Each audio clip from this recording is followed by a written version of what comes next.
Friends welcome back to my channel. నేను ఈరోజు చేయబోయే రెసిపీ వచ్చేసి మజ్జిగ చారు అనమాట.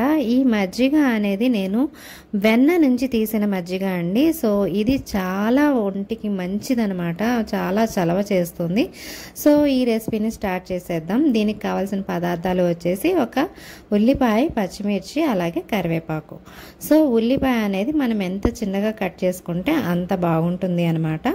సో ఉల్లిపాయలు కట్ చేసేసాము. అలాగే పచ్చిమిర్చి, ఒక 4 పచ్చిమిర్చి అయితే సరిపోతుంది. అంతకన్నా ఎక్కువ వేస్తే మనకి కారం తగులుతుంది అనమాట మజ్జిగ అన్నంలో కలుపుకున్నప్పుడు.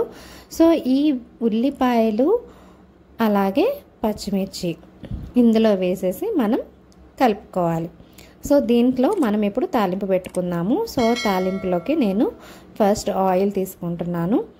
ఈ ఆయిల్లో మనం జీలకర్ర, ఆవాలు, అలాగే ఎండుమిర్చి,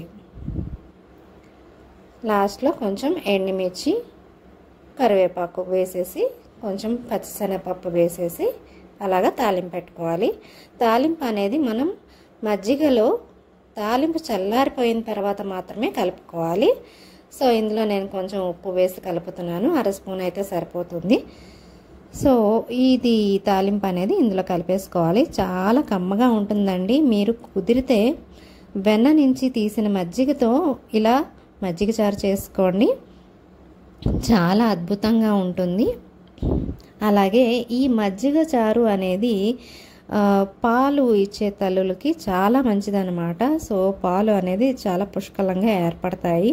సో ఈ రెసిపీ అనేది మీరు ట్రై చేసి నాకు ఎలా ఉందో కామెంట్ సెక్షన్లో కామెంట్ చేయండి. అలాగే నా ఛానల్ని సబ్స్క్రైబ్ చేసుకోండి. Thank you so much for watching.